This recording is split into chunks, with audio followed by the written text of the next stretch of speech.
Oh, no. Well, good afternoon. We are officially into evening. Good evening, everyone. My name is Brent Weisberg. I'm the Communications Director with the Salt Lake City Police Department. With me is Sergeant Miles Southworth. Sergeant, if you just don't mind introducing yourself, that'd be great. Sergeant Miles Southwood, thank you for having me. I've been a sergeant here, well, police officer in Salt Lake for 14 years. Very familiar with this area and acquainted with a lot of the problems that's going on, especially in recent months. Hopefully we can discuss a little bit more. And I just wanted to let you know how much I care for this community as well. My partner was actually born and raised in this community. And so I am over at his family's house every single week, over just across the street near Rose Park Elementary. So the issues that you all as a community are seeing are issues that his family, my family experience every single day. So we really wanted to talk to you guys about the temporary closure of the Jordan River Trail Parkway from Cottonwood Park to 700 North. This is an issue that you all are likely very familiar with because of what has been happening over the last several years in regards to the criminal activity there. There are several different reasons for this closure, but primarily it's related to environmental cleanup, trail restoration, trail improvements, and most importantly, public safety. We are not going to mince words. There's a crime problem right now in this particular area. As I was driving over here, I was talking to some of our officers who are working right now just down the road from us, working to alleviate the criminal problems that are happening. And I know so many of you have the concerns about this is just going to push the problem elsewhere, deeper into the community. Well, this is not about displacement. This is about disrupting the criminal activity that is happening and to hold those individuals who are committing these problems, who are plaguing your neighborhoods, accountable. Chief Brian Redd wishes he could be here. He's actually with his family right now, but it is an issue that he is working to tackle directly. He is working with stakeholders at the state level. We're working with our federal partners at the U.S. Attorney's Office to really go after these individuals who are bringing these illicit drugs, who are preying on the vulnerable individuals in this community, in our community. We certainly recognize that there are individuals who are experiencing homelessness, who are vulnerable, who these individuals, organized crime, are taking advantage of. And so Chief Redd has made it a priority of his to do everything that he can to collaborate with not only the city, the mayor's office, city council, but also at a state level and with our federal partners at the U.S. Attorney's Office as well. So he's doing that. We are also working with the county because we know there needs to be accountability. So the work of our officers, they get frustrated when their work goes in vain because individuals are not held accountable. That's frustrating for you as a community. We hear that from you all. And so we need to make sure that we're doing everything to hold these individuals accountable. So that's why Chief Redd is working to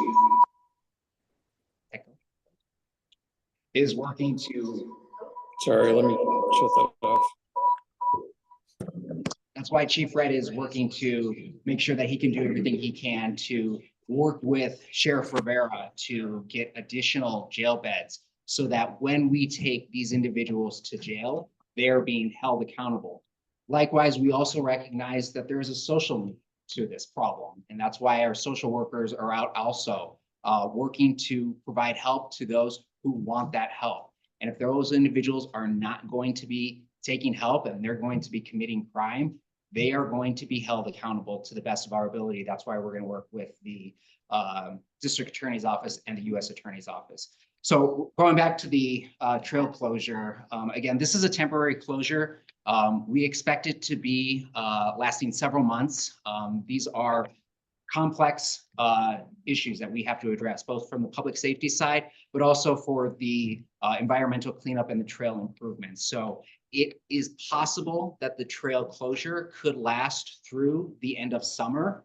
And we are going to do everything we can to, again, help mitigate the problems from spreading. We have to make sure that we are devoting our resources to these issues strategically because we are an organization that is not fully staffed. We have an authorized strength of about 630 police officers. Right now, we are down 40 police officers. We are working to do everything we can to rebuild our fully strength police department so that we can bring some relief to the community, because we know that that's what it's going to take. It's going to take boots on the ground from our officers who are out engaging in community-oriented policing, doing beat-based patrolling to really know the community and to see the problems that are unfolding in real time.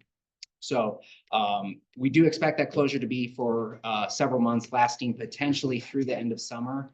And we really wanted to make sure that this is a citywide strategy to reclaim, restore, and rebuild a much safer Jordan River Trail Parkway. Because as I've heard from so many of you in the community, this trail is a lifeline for this neighborhood, and it needs to remain known. So we want to make sure that we're reactivating it for all of you to give you the trail back, just so you have something that you can be proud of. And I know so many of you are proud of the Jordan River Trail because you're here tonight. And that's really what inspires us as an organization to do more work to make sure that we're supporting you guys. And I know the frustration. I know it seems like the problem is just being pushed.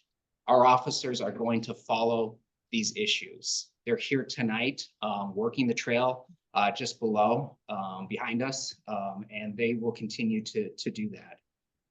Some of the other improvements related to the trail will be the overgrown vegetation and debris removal, the improved safety infrastructure, installation of new lighting, and the physical relocation of the trail from the east side of the trail to the west side. That's going to help our operations and law enforcement drastically, because there are places within the trail right now, particularly from 7 North to Cottonwood Park, where these individuals are becoming entrenched.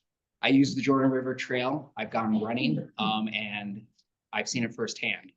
When I got to 5th North a couple of weeks ago, there were about 50 individuals, and it felt unsafe for me. And as somebody who works in law enforcement, who is confident, and not much scares me, but in that moment I ran a little bit faster to make sure that, you know, it was appropriate. And I called our officers to make sure that they could address the issues. So again, our efforts will continue to have daily police patrols along the trail. You are going to see increased law enforcement presence. That is happening now, and that will be a sustained effort, a serious and sustained effort as we work to continue to improve the public safety. Our ask of you is to keep letting us know of the problem. We need you to call non-emergency if it's not an in-progress crime. If it is an in-progress emergency, or you see someone needing medical help, please call 911. Without us knowing what is happening, we can't devote the appropriate resources. I know there is frustration about our response times to those calls when you call 911 or a non-emergency, or even 911, and it takes our officers a little bit time to get there because they may be on a higher priority call. We still want you to call. It's important that you call because it allows us to have the data to show the mayor, to show the city council, to show others about what you are experiencing. So that is our huge ask, to call 911 if it's an in-progress emergency. If you see people in the trail closure area, please let us know that as well. Again, we are going to have more officers here in this neighborhood. That's a sustained effort, and they are going to be responsive. That has been the direction that has been given by Chief Red, is to make sure that we are being aggressive in our approach to this. I am more than happy to take some questions. I know Sergeant Southworth will be able to. Moderators, how do you just pick? Yeah. Yep. Whoever isn't scowling, pick on them. I'll be really quick with this because I think everybody else has pointed questions, but because in the last 2 days since the closure of the trail, the population has migrated. See a lot of wagons, a lot of people with shopping carts and stuff moving north. Is there a way to proactively prevent, and you can't put nothing up, or are we in 3 months going to be having that one by the golf course shut down, or one down in Glendale shut down? Yeah, that's a great question. And that's something that we're working to do a strategic approach to, because like the closure that we saw last year on North Temple, This is a citywide approach. This is more of a strategic approach. While that was successful, we did see pushed a little bit more to the issues that we're experiencing right now. And so what we are going to be doing is making sure we're going to follow it, but also not just follow it. It's going to be follow through with the accountability component for those individuals who are engaged in these criminal acts. We need the rest of the criminal justice system to support us in our effort. And that's the priority of Chief Brian Redd right now, is to work with the jail to get more jail space, to make sure that the district attorney's office knows that when we arrest someone, continuously contact that person needs to be held, criminal charges need to be filed, and we have to have the appropriate sanctions on the back end. One thing I would like to add on that, just in terms of prevention, I think it's really important because we anticipate this is gonna be a moving problem. We need to stay ahead of that. We are actively working to try to stay ahead of it. And that does involve help from the community. A lot of these people are deliberately trying to find places that are out of sight to law The enforcement. police department's And doing so their if you see a problem in your backyard, in your neighborhood, behind the report. fence, in somewhere that you see becoming a problem, before it becomes a bigger problem, please call us, report it. Don't be afraid. Don't feel like you're putting us out. Just like Brent said, even if it's a slow response time, we're still gathering the data, and that can help us allocate more resources to that as that problem develops. I know one thing I'll add to that is many of you know Detective Oliver. He's with his family on spring break right now. It is great to report it to him, but in instances like this week when he is not in the police department and he may not be checking his phone as regular, I know he is checking his phone because he's still getting back to some of you based on the emails I've seen. But make sure to report it. Make sure to call in to 801-799-3000. That's our non-emergency, and also 911. Still go ahead and make those calls to Detective Oliver, send him an email, send him a text message. That helps him have that situational awareness, but we also need that data. The question is right there. Yeah. Hi, everybody. I'm Bill Watts from Fair Park. You don't know me, that's cool. You don't, we're gonna do so. Anyway, I was part of, I've been a part of the North Temple community in Reuben Coop for a couple of years now. And the one thing that we saw in North Temple is it's a call log. There was like 1 or 2 calls, maybe a day when North Temple was banging. What you're seeing now, we saw then. And it does take a community to actually back the officers so that they can do their job effectively. And those calls do matter. One thing we don't have in the Fair Park is a lot of people that want to call, you know, and with this group here, I mean, you tell 1 or 2 people, that's going to help everybody out in the long run. That would be my 2 cents on that one. Thank you. Sir. So I live right across from the bridge on Yep. Riverside. Yep. You know, since the closure, it's just only, that's been a hot spot for drug traffic, you know, cars pulling up, drug deals with them all day. Since the closure, you just yesterday had 30, 50 right in front of my house across the street, you know, 14 cars in 2 hours span my wife counted. Is there a way to, during this closure, to just permanently close that bridge? Because that bridge is massive, just prime drug bridge. Yeah. It's not a bridge that I walk my dogs across. You know, I'm not putting my dogs to park anymore. I don't think any of us are using that bridge. Is purely used for drug trafficking. So I don't know who to talk to or who to ask, but what I would love to see is during this closure, is that bridge to be closed as well. I saw the videos that you and your family have been experiencing, the people approaching, you know, across the street, doing the hand-to-hand drug deals, and that's not acceptable.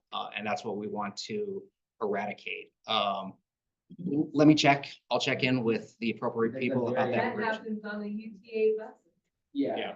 Yeah. everywhere. And it's right where the closure ends, and the closure ends at that bridge. At that And that bridge. bridge is in a hot spot Yep. way before the closure. Yeah. I'm just concerned about what it's gonna do. Let me check with the city on that, because that might be a public safety solution. One of the issues and concepts that we use in policing is place-based problem-oriented policing. So when we have a problem location, we take a holistic approach to it. So we address the problem, but we also address the place. So we've had success in other parts of the city using that concept. And this might be something where we can further that place-based problem-oriented policing strategy. And that might have just been overlooked. I mean, now that we're hearing about that from you, we could probably, we'll look into taking every solution that we can to alleviate that problem. Okay, we're gonna take two more questions here just because of time. And we've got one online as well. Okay, Joe, you're right there with I missed the that. part, which bridge was it? It's not the bridge going in the Cottonwood Park, is it? The bridge. No, the footbridge by Is the that small. still gonna be open? For The now, bridge going in the dog park. yes, yes, we are going to make sure to have See, that. that's the largest concentration I see of homeless people. And our dogs will be here complaining if that's not open.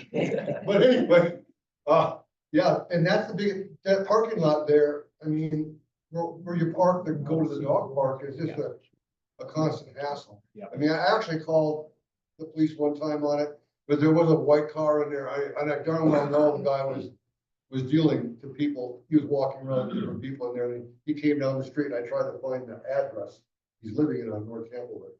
That's an issue right there, is right there by that parking lot. Yeah, and we're going to have more officers in that area. Part of Sergeant Southworth's responsibility is over our community outreach team as well, too. So not only from the law enforcement side are we going to have officers there, but we're going to be there on the outreach side as well, making sure that we have that high visibility presence. And it's not a 9 to 5 thing for us. We're going to try to make this sustainable around the clock. Thank you.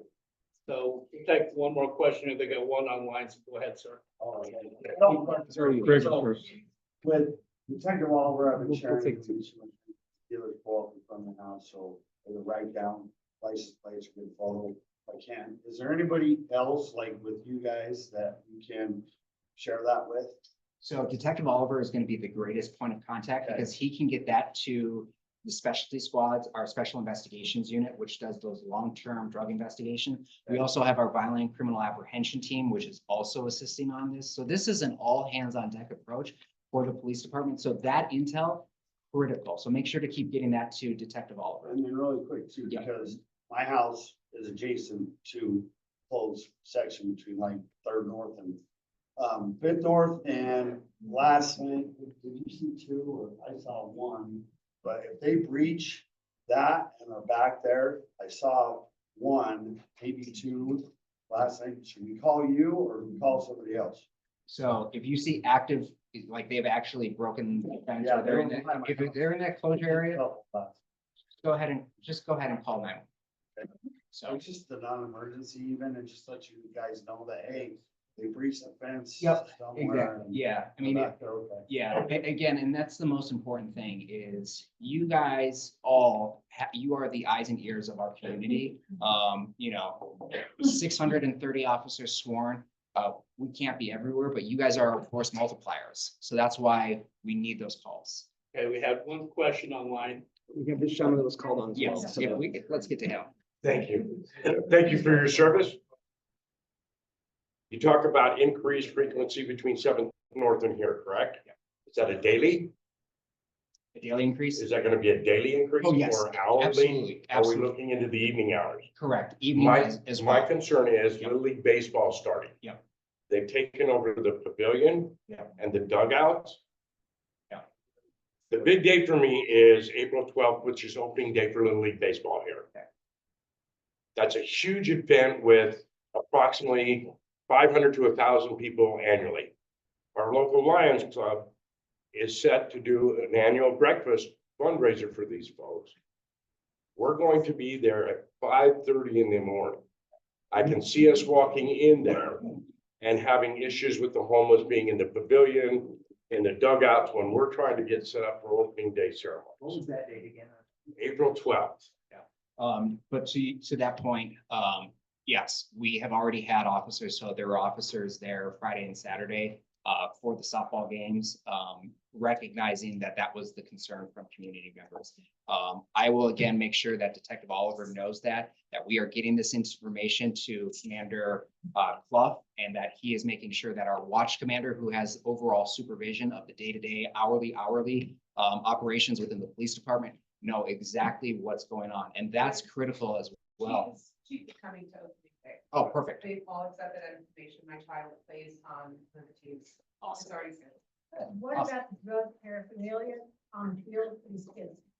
So that's important too, to report as well, so it can get collected and disposed of. So, okay, we do have one question online and we do need to move forward. But just to bring, okay, well, we have this, Everybody's concerned about the drug paraphernalia and things like that. You know, touching any of this stuff may result in some type of, chemical reaction. Utah Harm Reduction offers free naloxone kit that I strongly suggest that you carry with yourselves. You can find them at Utah, Harm Reduction online, just for your own safety, or your neighbor's safety, or perhaps seeing somebody that's on the trail and using the throws of overdose. If I may on that one, if you see any pills or anything like that, do not touch them. I know, but we're talking about little kids. You don't want to touch any of that, or same with the tin foil, just leave it. okay, we need to, we do need to move forward. We have one. All right, question here's, online. here's a question from Krista Cook. It's also a baseball question. She's with Rose Park Baseball. A map circulating online shows the trail along Riverside Park included in the closure, and a separate map did not include that. And I'm worried if Riverside isn't included, that it will push crime towards the park right at the height of baseball season. What measures are being done to keep the park safe? That's similar to what we already answered. Yeah, thank you for that question.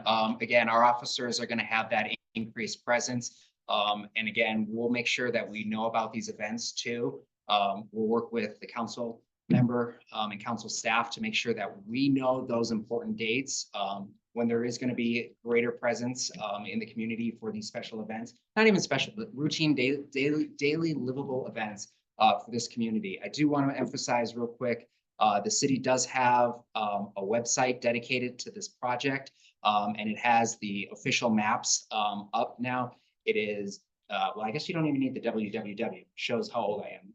It's just slc.gov/JRT closure as well. And Public Lands is going to be posting information on their Instagram page too. So there will be a lot more information specifically about the closures as well, in terms of the detour, what trails are open, and some alternative access points.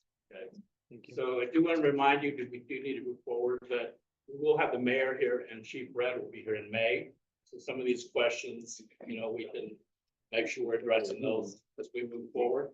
It's fair, but this is a really big problem for us right now. Well, And a month out. All I know is we have a limited. We time also have the also. council member.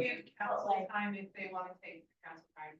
Pardon? I'm happy to give council time if they want it. We are happy to answer as many questions as we're here for you guys. So, I'm sorry, I have a bit local business here, chef, I work with a lot of families in my neighborhood, I'm right on the edge of Sarah Park and Rose Park. To provide meals, leftover meals, and like I put it up in the community groups, and things like that, I used to teach at Guadalupe, so my big thing is, we're talking about baseball, so it's a nice segue into the children. We've got a lot of families who work multiple jobs, kids walk to school here, that's normal.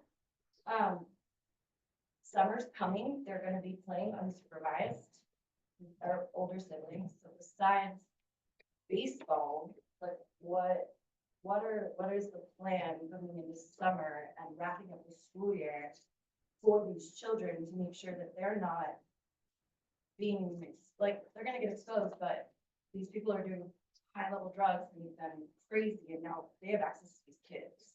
We That's have. my concern. Yeah, no, and it's a big warranted concern. We have Operation Safe Passage, and what that does is that dedicates officers to the schools. We're working with our school resource officers. We're also working with our Promising Youth Program, which gives kids access to services, resources, to make sure that they are going through summer, having healthy and productive opportunities during summer, so they're not getting into trouble. Our gang unit is heavily involved with the PYP program, to make sure that they're doing everything they can to give those opportunities. And that's something that Sergeant Southworth and myself are committed to, is making sure that kids can get to and from school, even outside of summer, that they can get places safely. It's not going to be just us driving around in police cars. We have access to our UTVs, our bikes. So we're going to make sure that we're out in the community as well. As this gentleman's over here, okay, we stopped it at 7th North. why are we not closing the Parkway all the way to Northwest Junior High?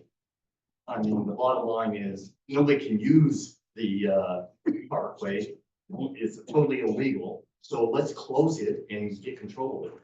I'm just suggesting from Seventh North all the way behind the golf course to set to North Temple. I mean, not North Temple, I'm sorry, Northwest. I walk that every day I and do it's too. fine over there. Give it a few more minutes, look out the window right there. It was in Fair Park at one point, so. This is a comment for the room. We have a lot of resources here in the room. I walk this trail right here and in Riverside Park every morning with my two dogs, and I pick up trash and I pick up all kinds of stuff and I use rubber gloves. If we had an organization within us, we could have people walking 4 times a day or 5 times a day. We can't ask the police department to do everything for us. And if we're concerned and we have people retired or people after work that would be willing to walk a certain path and report or pick up or whatever. I brought a tablet, and if anyone wants to sign up, I'd be happy to try and get something organized so that we can help ourselves, because I don't want to wait for it to get really bad again. Okay, so we really do, we've got a couple of people that have having presentation that they want to do, and Victoria has said that we can, she'll defer the time if you want to e-blast her. So be prepared. I have the council intern is here. I have 3 opportunities for small groups. I have budget advisory groups where you can advise me during budget season. We're not doing property tax increase this year, at least I'm not. I have an opportunity, Representative Celeste Malloy will be meeting with our Westside constituents in small groups. And there's an opportunity for meeting in small groups with the mayor, the new public lands director, and the police chief. We have sign-ups and opportunities for you out here on the table. I'm happy to speak to you. I am not avoiding, matter of fact, you get to see me quarterly individually. So I am not avoiding. If you want to stay late, I'm happy to stay late and chat with you. Thank you. So we'll take one more question and we do need to move forward. My concern is, I've been in Rose Park since 57. I realize that there's the homeless people. But I am so impressed in a negative way that you go around here and there's 5 to 6, 8 kids gathered together. What are you doing to eliminate those crowds of kids? You encourage them to get some kind of help, more so. But it just seems like it's just you go down the street and you see 5 to 8 kids running around as homeless kids. I mean, that's an issue that is a societal issue that is more complex than the police department can solve individually, but we have a responsibility as a police department. If those individuals are breaking the law, then we need help from the community. Let us know so our officers can respond.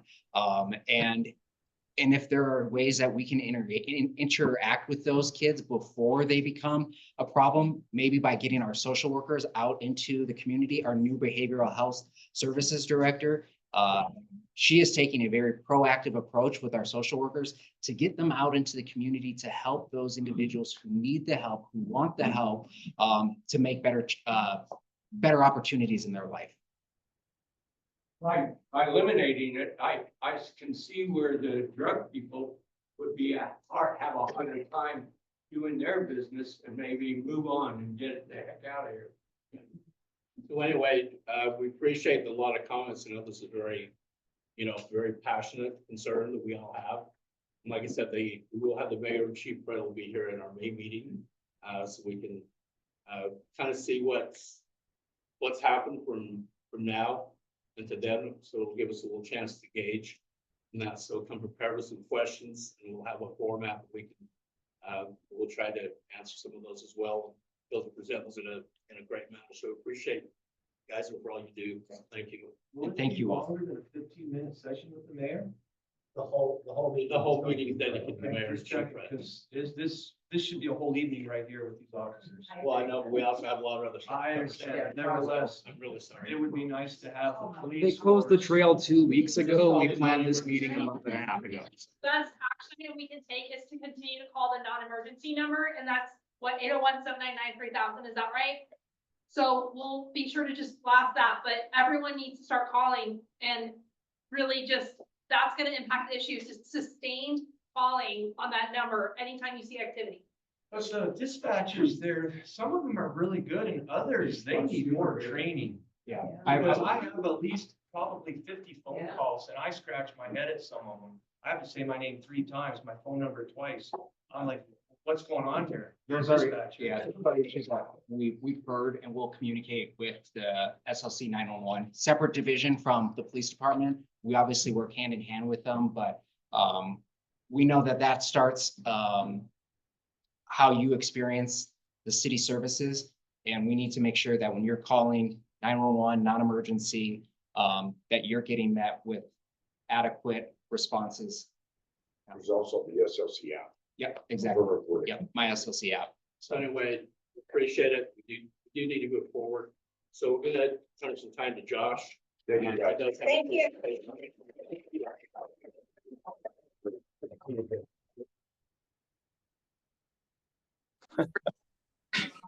Everyone, thank you to France and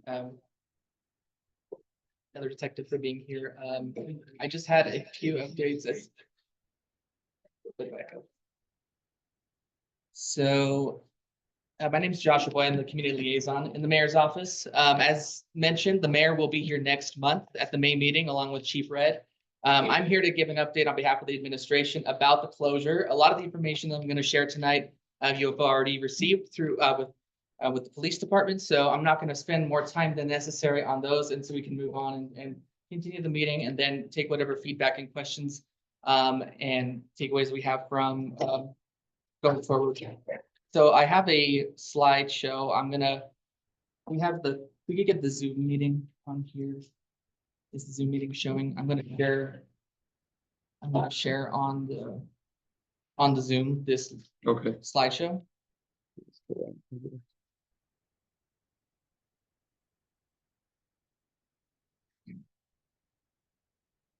Okay, so as you know, that section of the Jordan River Parkway was temporarily closed, has been temporarily closed for environmental and safety reasons. And we all know the reasons why. We've heard significantly from this community in the mayor's office through calls and emails. And so we recognize that, and the mayor has been hearing from you as well, and through some of you as well at city council meetings, where she's at every city council meeting, sitting with the city council. And so during public comments, some residents have been going there as well. And so we've been hearing from a lot of residents in the area. And so I just wanted to provide this information for you all to have and see if there's any questions. And so that's the closure. As we know, so the current detour route is what's listed right there. Krista in the comments on Zoom said that the part of the trail on Riverside Park was closed. If you go there, you'll note that there is access from 7th North going north into Riverside Park. However, for the detour route for bike users and for bike users especially, they are routing around to not go on to 600 North, but rather to continue on 14th West and then access the trail again through 8th North through Catherine Street. So we're working with transportation right now. They're going to post some signs to outline that bike route in a better way because of the size and sort of the weirdness of the detour route. So we're working with transportation to better mark that. As we know, we've stated the reason for the closure of the trail. Bottom line is the city views this as a necessary step towards fixing a lot of the problems here, just a step and not a solution in itself, as a lot of people have noted and shared. But As we said, the improvements include trail realignment, removal of overgrowth, riverbank restoration, installation of new ground public garbage receptacles. And I'm going to talk about some of those projects that are coming.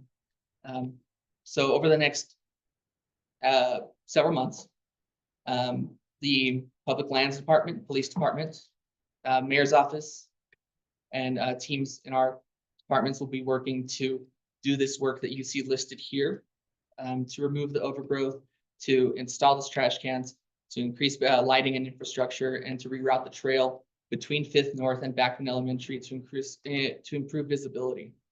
And so, as you've heard, we have a new chief of police, and we have a new public lands director. And I just wanted to share with you who they are. If you haven't seen their faces and heard their names before, well, you've heard Chief Red's name already, but he is our chief of police now. Previously was the executive director of the Utah Department of Corrections. And then also that started within this last month, around the same time, was Kim Shelley as our new director of public lands. And she also comes to us from the state, being the director of environmental quality. So those are important players in this discussion as well. And I thought you should I should mention them as well.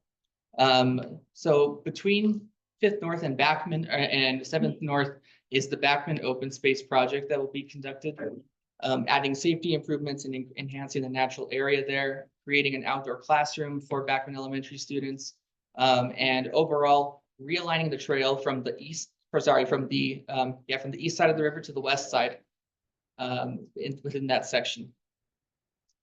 And then there is more information about that project. It's linked from the new city website that Brent, Detective Weisberg shared, slc.gov/JRT closure. It's linked there. You can learn about the project.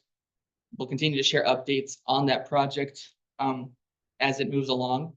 But that is one of the projects that is going to be done during this closure. Also, Public Lands received 40 of these large in-ground trash cans, and 20 of them are going to be installed along the trail, including along the stretch that's closed. And those have a huge capacity, over 300 gallons. They're self-compacting. They produce less smell. So it really is going to allow for Public Lands to be able to maintain trash collection along the trail in a better way. And so that will be one of the improvements coming as well. And as I've mentioned before, we are working to minimize the disruption. We know whenever we close a public space, it's going to be disruptive. People are not going to be happy because it's public space and it's being closed by the city. So we understand that, and we're trying to work to minimize the disruption as much as possible. And as I mentioned, we're working with transportation to get the detour route better marked, and so that it's safe for people that are using it. And we, of course, want feedback from you, and we're happy to schedule meetings with the administration, with public land staff on site if needed. And then lastly, I wanted to share just some contacts for people to get in contact with the various entities. So CPD, Detective Oliver, and then, the non-emergency line and 911. My information for the mayor's office, Andrew Johnston in the mayor's office is our director of homelessness policy. I shared his email as well. And then our mayor's office phone number is 801-535-7704. And then I share public lands as well. And then lastly, this one I just added, the website that's been created for the closure is slc.gov/JRT closure. It will be updated with the latest information as it comes. And then someone mentioned something about, about cleaning up along the trail. Public land does a lot of projects for cleanup. And they're going to start doing some more this spring. They have something called the Jordan River Stewardship Series. I don't know too much about it, but it's a series of projects that Public Lands is going to do along the trail to help with with cleanup, and not just in the closed section, but that's across the trail. So stewardship.slc.gov is the website for that, and there are opportunities that you can sign up to volunteer for. There's one on 5-1, and it's for our area from 10th north to 7th north, right here. And we can get you the information. I'll get it to the council and make you put that out there. And please make sure you have the MySLC app if you don't, or you can go to myslc.gov and report issues to the city, especially non-emergency issues. We're not talking about police issues. These are other issues you want to report to the city through that method. And I'll get to that in a moment, but I have two questions for you, Josh. Once all this is done, how is the city going to prevent it happening all over again? that is a great question. I don't think that anyone working in the city has the full, complete, assured answer that this problem is fully going to be, solved across the trail. But what we know is that in this section of the trail, the conditions were such that a closure was really the best step to making it safer, to making more visibility, to making it easier for the police department to enforce. And so we hope that that closure will make their jobs easier, as well as they won't be forced to get into some areas that are very hard to see into. And so, setting up that system, increasing the patrols, setting a tone across the neighborhood, across the area that, certain behavior is not going to be tolerated, and that the city, through addressing the public safety and cleanliness issues, will make a better environment for the trail users. And so we really want to create a trail that everyone is supposed to use as intended. But that's a great question. I think that as we move along with this closure and move forward with the improvements, we're continuing to see what the reaction is. And talking about it soon.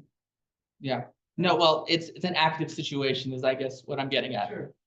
Then my second question is, how is the new police chief going to be successful when his success is predicated on the mayor's policies, and those policies hasn't changed in roughly 3-4 years? One thing I would say to that, I can't address everything about that, but other than the mayor has selected the police chief based on his qualifications and believes that he is the best man for the I job. don't disagree with that, but this guy can be an amazing man. He can do an amazing job, and he's probably clean, he's probably helped many communities. But what I'm getting at is his hands are tied with what the mayor will allow him to do. Can I respond for you? I'm a city employee. Little understanding with that. The mayor's under a lot of pressure from the state.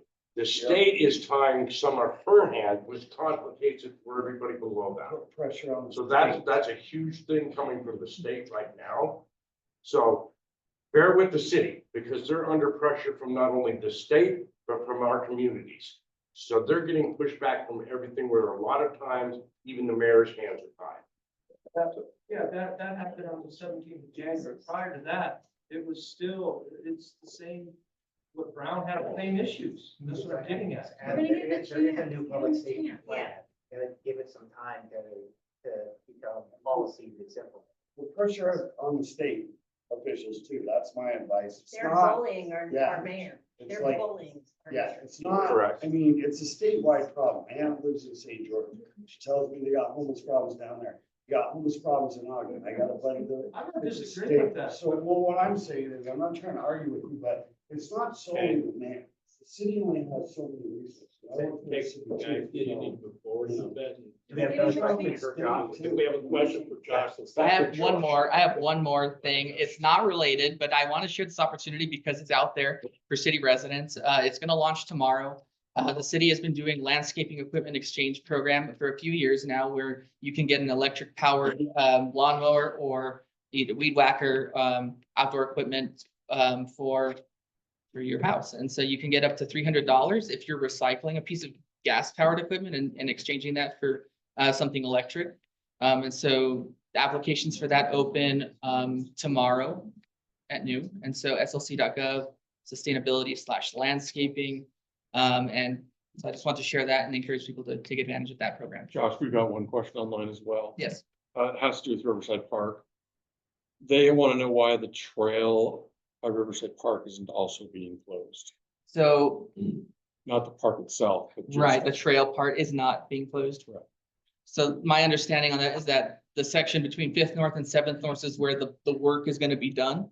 The majority of the work is gonna be done. And at this point, they didn't see a need to fully close access going from Seventh North into Riverside Park. I'll also note that UDOT is gonna replace the bridge that is going over the Jordan River Trail there at 6/7 North. We don't have a timeline on that. I tried and we tried as hard as we could to get a solid thing from UDOT on that. But that's gonna be happening at some point this year as well. So that will have an impact and likely that section would have had to be closed anyway as well. But we're gonna share as much information. That'll probably happen the same time as they start the reconstruction of 6 North itself, between Redwood and 8th West. Yeah, that's- So it'll probably happen at the same time. So we'll close the bridge. Josh, Second, one last question. how do you go about getting, I noticed on the trail, going that way in Camps North, there's, doggy bags and garbage cans.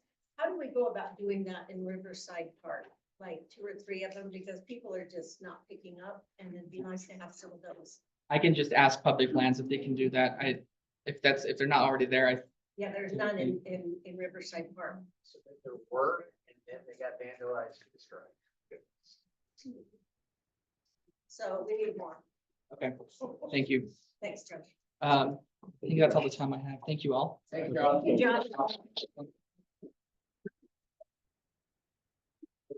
Like I said again, remember, we've got our May meeting, when we've got the mayor, chief right here, so we can actually see some of the progress that's happening now till then. And I'm sure we'll have a lot of questions to ask at that time of that meeting. What day is that? That will be the first Wednesday in May. May 7th. May 7th. All right, so next up, we do have a presentation. We'd like to turn the time to Kevin to address that. Youngest, I am so sick. Oh, I've been up for a week. I can barely talk. That side of the room. Go home. Yeah, it's gonna be us. Okay. No one yelled play ball for her, sorry. Play ball. Hey, ball. All right, can we have the Lions Club come forward, please?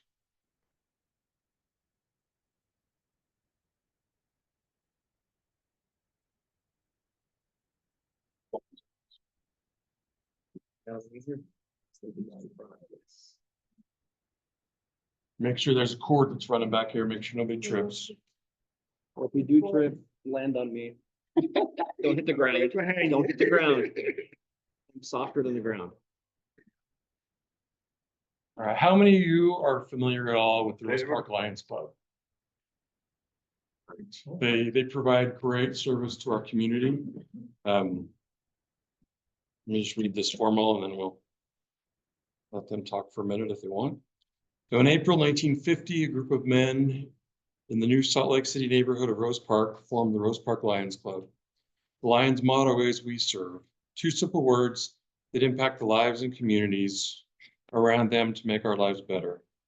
Over the last 75 years, our Lions have made improvements to our parks, including the funding and building of the Lions Bowery at Riverside, have worked with the local schools to provide educational awards and helped fund the alumni scholarships, worked with the PTA, PTOs to support back to school or end of year activities, helping youth and seniors acquire needed eyeglasses, founded and continue to support Rose Park Baseball. Come see us for breakfast next week. Sponsor the annual Thanksgiving meal for the Riverbend Senior Center. Encourage students from our elementary schools to participate in the annual Peace Poster Program. Provide breakfast for the Paint Your Heart Out volunteers, for NeighborWorks, and volunteer for other community projects throughout the year, including the biannual 600 North Overpass cleanup with the Community Council that's coming up April 26th. Little plug there. Those 2 words are powerful. We serve. The impact is immense, and Rose Park has benefited greatly from the service our Lions have stepped up and provided. Rose Park Lions are so ingrained in the DNA of our neighborhood. It's hard to know anyone that doesn't know at least someone that is or was a Lion. All of these activities are funded by our annual Memorial Day breakfast. Please join us on Saturday, May 24th from 7:30 a.m. to 11 a.m. at the 1400 West Pavilion at Riverside Park. We are also looking forward to seeing you at the Rose Park Lions Golf Club Tournament on Saturday, June 14th. We invite you to come to our birthday celebration at the Day Riverside Library, Saturday, April 26th at 11 a.m. after the 600 North cleanup. We will be dedicating new benches, reflecting on where we have been and looking forward to the next 75 years. Where there's a need, there's a lion. We are there when you need us, even at times you don't. You know you need us. We are your neighbors, your friends and family. Help us continue to celebrate our accomplishments and give us ideas for the next projects. Follow us on our Facebook page, Rose Park Lions. So a point of personal privilege here. I've been aware of the Lions Club. I've known some of these guys for a very long time. Wayne and I watched how his grandkids and my kids play baseball together at Rose Park.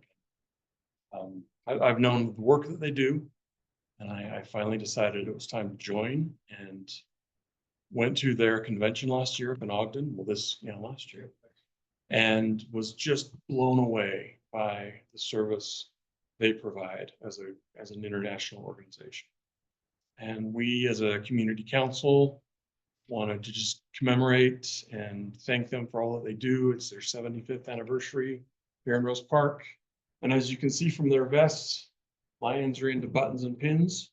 So we have created some pins for them that just says, say, we love Rose Park Lions.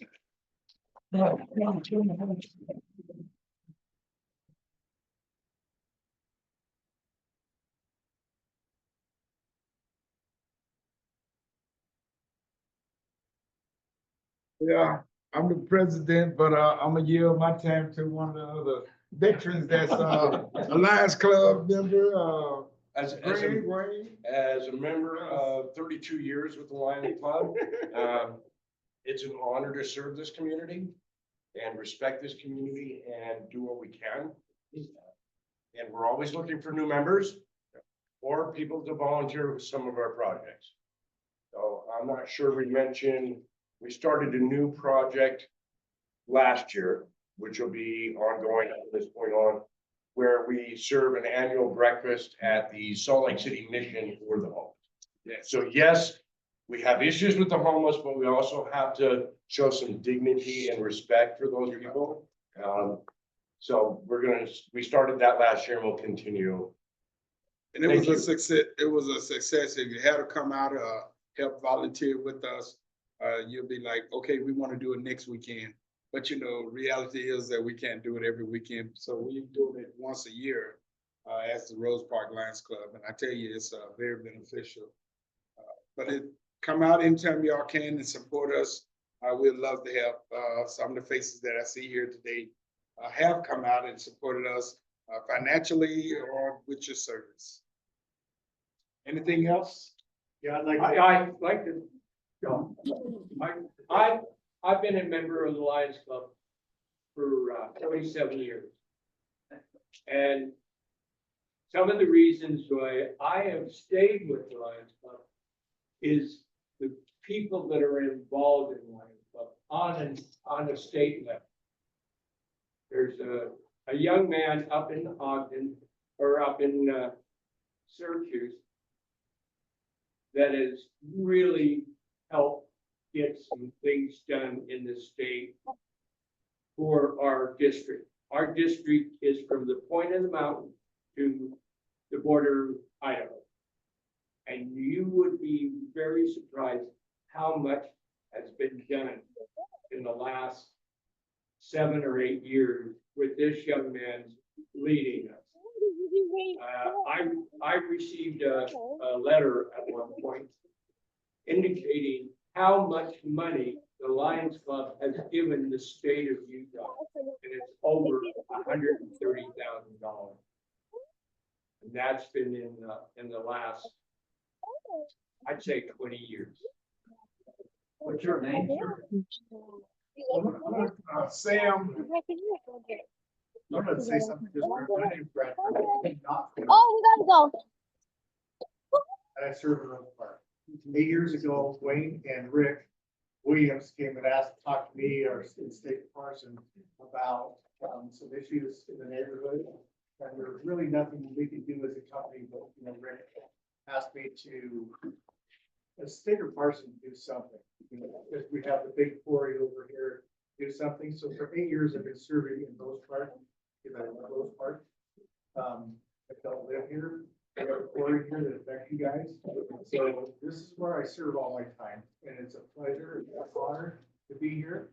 I don't know any other place I'd rather be than Rose Park. Sorry I don't live here, but. Staker Parsons financially supports this Lions Club.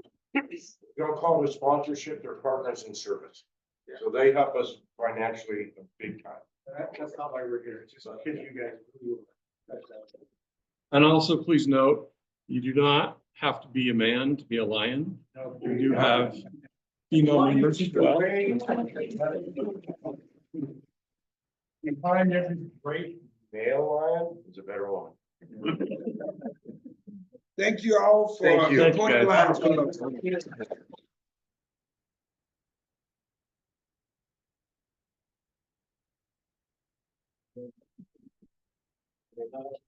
So next up, we have Cassie Younger, with the, Northwest Community Plan, the planning division.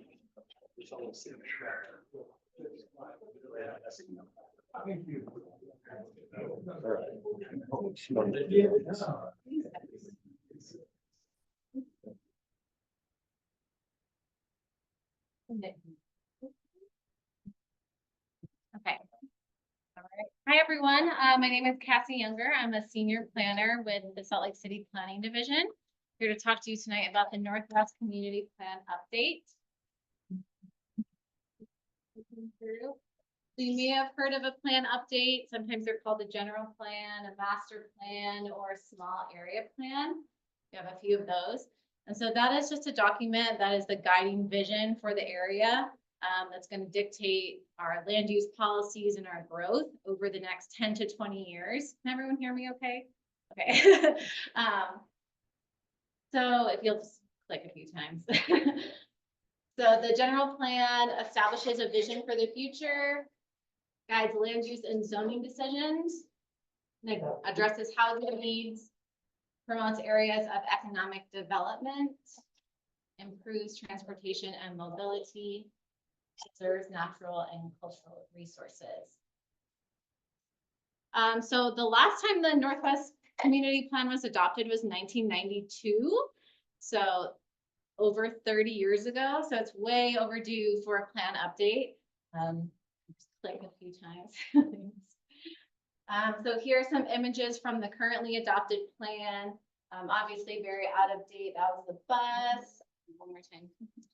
This is 2200 West.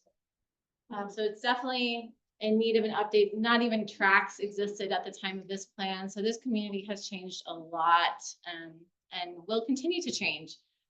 So we took the liberty of adjusting the plan boundaries. So the old plan used to incorporate the entire Salt Lake City International Airport. We did not think that that was no longer necessary. So we have adjusted that boundary line to 2200 West, and then did incorporate this area south of North Temple to I-80, which will be the future power district. Just because this area was not incorporated into other community plans. So we just kind of involved in this one. So these are the new plan boundaries. Next slide, please.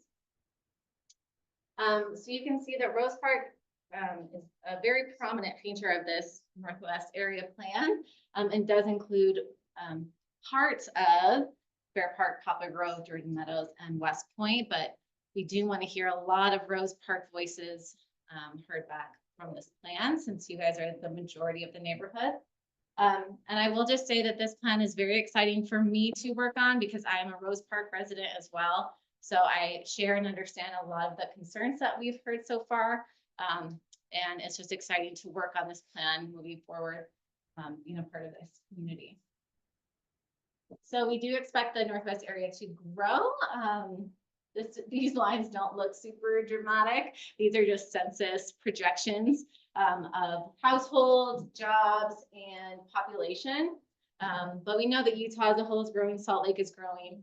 And with the incorporation of that power district, I do expect these numbers to spike a little bit more than what is projected from the census right now. So we are guiding,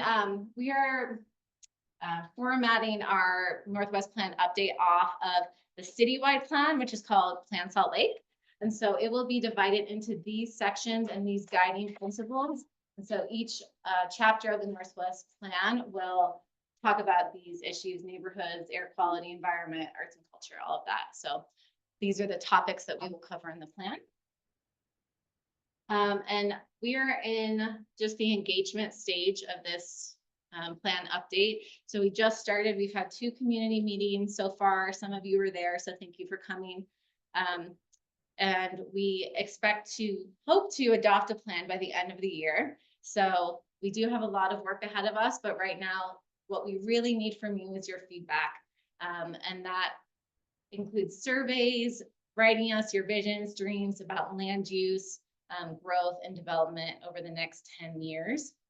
And so we do have some upcoming outreach events that we'll be at the Westside Coalition in a few weeks, the Street Fair in a few months. So if you know of a community event that you want us to be at, please let us know. And then based on your feedback, we'll be creating some policy guidelines and then incorporating that into a draft document. And so hopefully I'll be here again in a few months showing you that draft document, receiving feedback, and then eventually bringing it to Planning Commission and the City Council. So if you guys all want to take out your phones right now and scan this QR code, we have a survey. It'll take you about 10 minutes. There are quite a few questions about the Northwest Community Plan and what you love, what you don't love, feedback that you want to see incorporated into the plan. And then we also have the website here. We have an existing conditions report, which has a lot of good stuff on it. We have the old plan that you can look at if you want to feel nostalgic. And then this is our email. So if you want to if you don't want to take the survey, but you just want to give us your feedback as to what you'd like to see in that plan and what you think should be incorporated, just email us and let us know. So all ways to get involved. I hope to see you guys at some events in the future. Yes. So a question, you're doing this part that's just up this way, the one they built and they haven't done anything with, looks like. When we moved in, it's literally 1 block, it's on the other side of the Jordan River. Okay. Right here, just up the street. It's like they built a dock there. Nature. The nature. Oh, the boardwalk? Yeah, Yeah. whatever. They have it. It's so miscared for. I mean, there's garbage in the spouts. We walk there and we're like, why is that be part of the plan to take care of that so that it's usable? It's just not done, like, or the water never got turned on, or, I mean, they did so much to it and then. Yeah, and I can speak to that a little bit. The thinking behind that, they made several presentations. And I was Public Lands that did that. They made several presentations when they came up with the idea. The thinking is when there's a lot of water coming down the Jordan River, it gets pumped up and comes down and gets cleaned and oxygenated. I share your concerns because that whole one side is full of garbage. They have done a lot of planting this year or last year, and that's starting to come up. A lot of it got delayed because of the earthquake and the drought. Contact Public Lands, and we will do the same and put their feet to the fire because they had some huge plans. It was supposed to be like a little water feature for kids to play in, and that got taken out, and it does need some work, but that's not part of this. So. Okay. The other thing, is part of this plan for parks and stuff like that? I saw that on there. Yeah. Are they gonna have like a water park, like this park over here by the, what is that park up on 1200 West? Skate park? Rosewood Park. Are they gonna they could do so much with that park, but it's just a big open field. It goes dry in the summertime. if they could put a water feature in for the kids so that the kids have some place to go. There's nothing for the kids there really. Yeah. It's that one, if they're supposed to put a spray thing, for kids, splash pad. But the sewer line, they had to redo the sewer line over there last year, so it all got postponed, but they got the pickleball court in, and then we'd asked to put lights for the pickleball court in the last meeting. So they're still supposed to do it, we Okay. just gotta push the city to continue on, but they did have that, but then they had to redo the sewer lines. Okay, thank you. I'm just curious. We just gotta keep pushing. Yeah, so this document is really a larger vision. And we're happy to hear and incorporate little details like that of like lighting, the impact safety and the quality of the parks. We are really blessed with a lot of parks in this area, but a lot of that is diminished when there's concerns about public safety and crime and that kind of thing.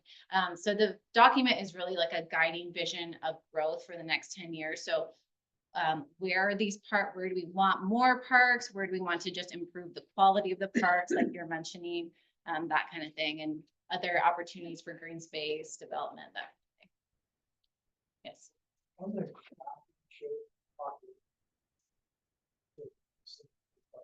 Yeah.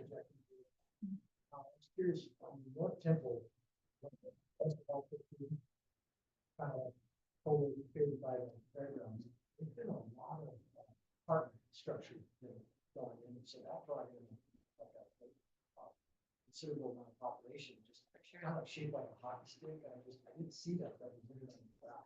Yeah, I noticed that as well. I don't know how accurate that census data is in some of these areas, but we all know that, yes, a huge amount of units has been built along North Temple. And I do have like a full existing conditions report. I can come back and share you the details of all of that we found in terms of like unit counts, affordable housing. But that's a longer, bigger discussion that we have time for tonight. I Yes. was just wondering if you've got any plans, like finished up doing a thing up in Mill Creek for town hall. They actually created a marketing center for Mill Creek Commons. Mhm. And they let beginning entrepreneurs or whatever come in and they feature events in that commons area for an opportunity to see people go in there and sell. Mhm. Or if you had anything like that, and those are, they're in the Northwest community plan. Yeah, so this document again is about your vision. So please let us know if you guys want to see more community spaces like that. We've already heard that in past meetings. So if you guys need more community centers that you want small businesses, entrepreneurs in, this is the document. They do a different theme every month, like arts. Yeah, no, I think Mill Creek Commons is brilliant and I sell- Salt Lake should I just- have that. Yeah, for sure. On that, they're on 600, right? They built that whole shopping center across from McDonald's in Maverick, and that's just failed. So they have the one restaurant they put in there where it failed, and just have that, smoke shop, gas station. There's 4 more over there, I took pictures and posted them tonight, there's a cookie place going in, coffee shop, and Chinese place. The coffee shop's been there for a year and a half. But I'm wondering if they're gonna put it off because of the construction on 6th, that'll stop them, you know what I mean? Are you guys doing anything to help support these businesses so they can create businesses that will flourish in our neighborhoods? They'll survive. Yeah, No, yeah, they're we not definitely surviving. want that too. A lot of what zoning can do, which isn't a lot unfortunately, but is create density that supports that economic businesses that are trying to go in and survive, is bringing people to the neighborhood. And in a lot of ways that is bringing additional homes, additional density. But we do want to start working with an economic development to see how these businesses can further thrive. Sure. Sorry, I'm throwing myself out there. If anybody else with a hand, go first. No. All right, so my question, we saw a big development plan about how it was going to be kind of an L shape around that corner there with 7th North, off Railroad Road. Mhm. And so we did get those anchor stores there with the Common Sense and that kind of thing. Mount Spring Mall business, development is. There was supposed to be a bunch going on the east side of Redwood Road heading north. That's just been a fenced off, now fenced off, it wasn't previously fenced off, it was almost camps, but an open area that's supposed to be developed for a very long time that hasn't been developed. So what tools does the city have to say, put up or shut up? Yeah, I have very limited knowledge of that, but I do know that that property has been through many rounds of applications, many changes of hands, so I don't know what we can do to force someone to develop their property, but, they are trying. I do know that the builder who bought that land bailed out, so he didn't want to build down over there. He didn't think he made any money. Yeah, we've had a few applications on that one. Because the community is just basically an empty lot now for about 10 years. Luckily, it's fenced off, so nobody camps there. You know, they are. It's fenced Oh, they off. are? That's Oh, that's yeah, complaining. they're along the Fenced off. south. That, east side. Back in the sun. So that's all I have. I hope for your feedback.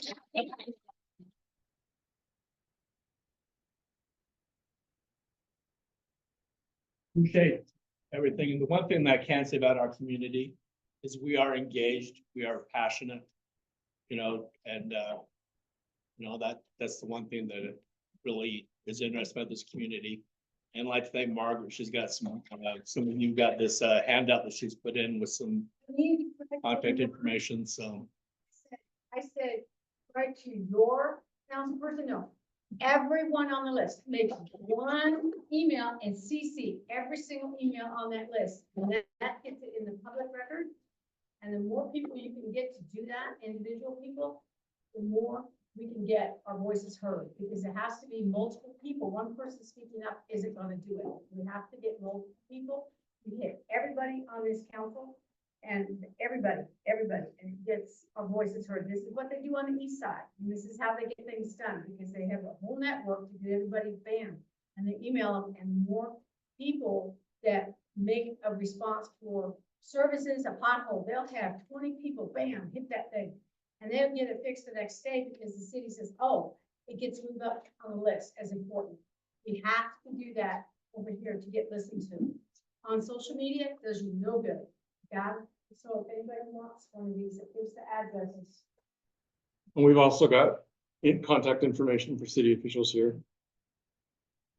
We do appreciate that and everything with that. So I'm going to turn the time to Jason for a minute for some West Side Coalition. I don't want to do a big rundown on everything we've been doing because it's a lot of stuff we've talked about already tonight. So I just invite everybody. The West Side Coalition annual meeting and elections are April 22nd. It's going to be at the State Fair Park Promontory Building. 5:30 to 8 o'clock. There'll be food, entertainment, and elections. We have 3 at-large board seats that are going to be up for elections. So you're interested in running, you go to all the election information is on westsideslc.org and has the information on how to submit an application to run. Basically, we have 12 board members are people who come from the community councils. Kevin as chair is automatically on. I'm the appointee. He's got re-upped for another 2 years by everybody up here, so I'll be the appointee for the next 2 years. Then there's 6 seats that are at large. 3 of them are up for re-election. So if you don't want to run, just come to our annual meetings, see our annual report, enjoy the food, enjoy the entertainment, and vote for the at-large seats. So Bill, he's still here. He's also representing Fair Park. So April 22nd from 5:30 to 8 o'clock. Then I'd make a couple comments or you something else. Right? Okay, so upcoming events. Rose Park, 600 North overpass cleanup. Please come out. It gets really, really bad. So the more people we have, the merrier, the more ground we can cover. Please donate if you can to our Veterans Memorial flag. There's a jar and a QR code out on the table. Those flags get worn really, really quickly and they're not cheap. Also, we have applied for a marker. The city is awarding 2 markers for something of historical significance, and we applied for a marker for that flag to remember the veterans that founded our community. And we did make it through the very initial screening, so that's going to a committee. We're hoping we get that. Also, we have our community festival on May 17th. We've got food trucks lined up. We've got entertainment lined up. We have about, what, 30 exhibitors now? About 35. 35 now? vendors right now. Um, And various kind of retail, food, as well as some of the city departments. Where's it at? It's on Picture Drive, which is the little curved street that runs from 12th West to 8th North. About 700. It's right next to the church. Yeah, Yeah. it goes around that big LDS church. And the church has been kind enough to let us use their parking lot, so. Yeah, Well, so and we their, have some- and their we'll have property some for the entertainment stage. there. We have a lot of great entertainment that Brenton's lined up. It'll be a fun day. Please come out. And then finally, we so appreciate you coming. We appreciate your patience. If we could make this a 2-hour meeting and have a whole lot more input, because I know we all have a lot of frustration, a lot we want to say. Unfortunately, the library closes at 8. So here's my pitch when we're doing budget next year. Push the mayor, push Victoria, although she's heard plenty from me, to make our libraries open until 9 o'clock again. What's that? Don't say that. Because we would really love this to be a much longer meeting and for everyone to get their voice out. And we're trying, Jason and I talked to the mayor last night about how best to make her being here so that everyone has a chance to ask questions and yet it's not out of control, so.